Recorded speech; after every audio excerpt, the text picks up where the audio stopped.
Assalamualaikum warahmatullahi wabarakatuh. Perkenalkan, nama saya Agus Yudin dari Universitas Terbuka Bandung.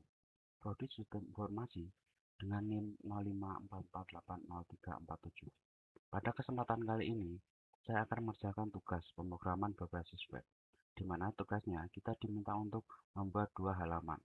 Yang pertama, stok bahan ajaran, kemudian yang kedua adalah delivery order tracking. Oke, langsung saja ya, kita ke stok bahan ajaran. Oke, di sini sudah terdapat tabel dengan field sesuai yang telah diinstruksikan, yaitu kode MK, nama mata kuliah, kategori, UT, daerah, kemudian lokasi rak, harga, quantity, safety, status, catatan, dan kemudian aksi. Oke, yang kedua terdapat filter untuk mengedit stok data bahan ajaran. Oke, di sini juga sudah ada ya untuk edit bahan ajarannya. Kita edit, misalkan kita contoh edit, apakah dia akan update. Oke, sudah berhasil ya. Oke, untuk edit sendiri shortcutnya ada di bagian ini. Ketika klik tombol edit, kemudian nanti dia memanggil modal yang di bawah ini, kemudian dia akan dieksekusi oleh JS yang di sini. Oke, selanjutnya terdapat filter untuk melakukan filter dan sort data. Nah, di sini ada beberapa filter. Nah, ini untuk filter UT daerah, kemudian kategori. Nah, untuk kategori mata kuliah ini hanya akan muncul ketika kita setelah memilih UT daerahnya. Kita misalkan contoh Jakarta. Nah, ini akan baru muncul ya. Lalu kita bisa pilih kosong. Oke, ketika kita tidak memilih UT ini, maka kategorinya tidak akan muncul. Oke, lanjut. Terdapat filter yang hanya menampilkan jumlah stok dari jumlah safety dan jumlah stok non menjadi daftar yang dapat digunakan untuk melakukan bahan ajaran. Oke, di sini ya, ketika kita klik checkbox ini, maka hanya akan muncul dari data yang jumlahnya kurang dari safety atau statusnya menipis. Kita kembalikan. Oke, dia akan kembali lagi. Selanjutnya, terdapat fitur sort yang mengurutkan berdasarkan judul, stok, dan harga. Oke, di sini ya filternya. Jika kita klik jumlah mata kuliah, nanti akan mengurut berdasarkan abjadnya. Kemudian ketika jumlah stok akan mengurut berdasarkan dari yang terkecil hingga terbesar. Kemudian harga, ketika klik sort harga ini akan menampilkan harga dari yang terendah sampai yang tertinggi. Kemudian fitur filter dapat direset ulang. Oke, maksudnya yang di sini ya. Kita tadi udah ubah beberapa, kita reset, nanti akan kembali ke awal. Kemudian implementasikan dependensi option seperti misalkan ketika memilih filter stok berdasarkan UT baru akan memunculkan untuk kategori mata kuliahnya. Tadi yang di sini ya, ketika kita pilih UT daerahnya, maka kategori mata kuliahnya baru akan muncul. Selanjutnya, menampilkan status dari stok bahan ajaran, memberikan status aman dengan menggunakan simbol yang memberikan tanda yang memberikan kesan aman ataupun teks berwarna hijau apabila stok atau safety stock memberikan status menipis, kemudian menggunakan simbol yang memberikan kesan adanya warning. Oke, di sini ya untuk statusnya kita reset kembali coba. Di sini ini udah ada status aman, menipis. Next, terdapat fitur untuk menambahkan data bahan ajaran melalui formulir kecil dan melakukan validasi sederhana untuk setiap data fieldnya. Oke, di sini ada tombolnya. Misalkan kita berikan contoh, misalkan kode mata kuliahnya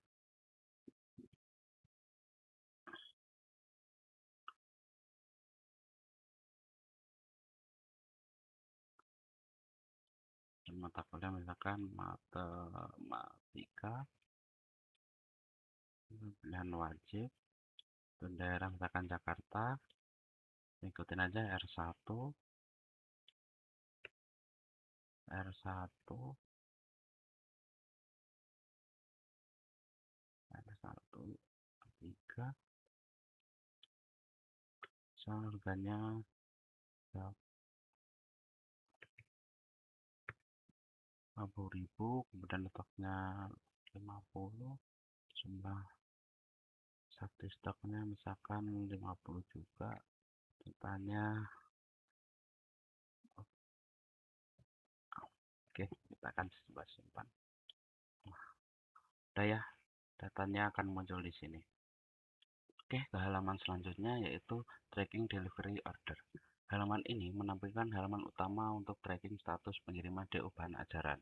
Oke, terdapat filter untuk menambahkan input delivery order yang baru. Berikut ada data field yang perlu diisi. Di sini ada nomor DO yang terconnect secara otomatis, kemudian tahun bahan ajaran, kemudian NIM diisi secara manual, kemudian ekspedisi reguler dibeli oleh pengguna berdasarkan data UPJJ, kemudian paket bahan ajaran dibeli oleh pengguna berdasarkan data paket, kemudian ada elemen select, kemudian setelah menampilkan paket akan muncul detail isi paket bahan ajaran tersebut. Oke, tanggal kirim dapat diisi menolak ataupun menggunakan fungsi date untuk mengambil lokasi temp. Total harga diambil dari data pada area objek paket dan harga. Oke, di sini ya. Di sini untuk nomor DO-nya tergenerate otomatis. Karena di data sebelumnya sudah ada DO ordernya. Kita misalkan pilih ini ya. Satu, kita cari. Nah, ini atas nama Wulandari merupakan pemilik nomor DO ini. Karena di sini DO-nya sudah ada, maka di sini akan tergenerate baru. Oke, misalkan kita input contoh, misalkan NIM saya 0544 803 47. Kemudian pilih nama, misalkan Gus, kita pilih ekspedisinya. Nah, untuk ekspedisi ini kita ambil langsung ya dari data yang sudah disediakan, yaitu di sini.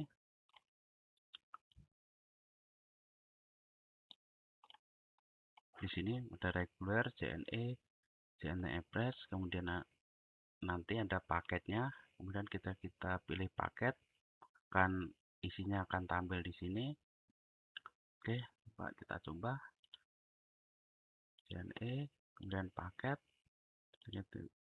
Ketika kita pilih paket, maka akan langsung muncul isi dari paket bahan ajarannya. Oke, untuk tanggal pengiriman ini akan terisi otomatis ya berdasarkan tanggal hari ini, kemudian langsung akan muncul untuk harganya. Oh iya, untuk DO ini akan tergenerate otomatis.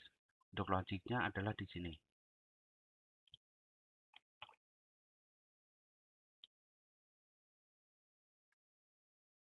Nah, ini adalah fungsi yang akan mengenerate nomor DO secara otomatis. Di sini ada tahun saat ini, kemudian nanti ada urutannya segala macam.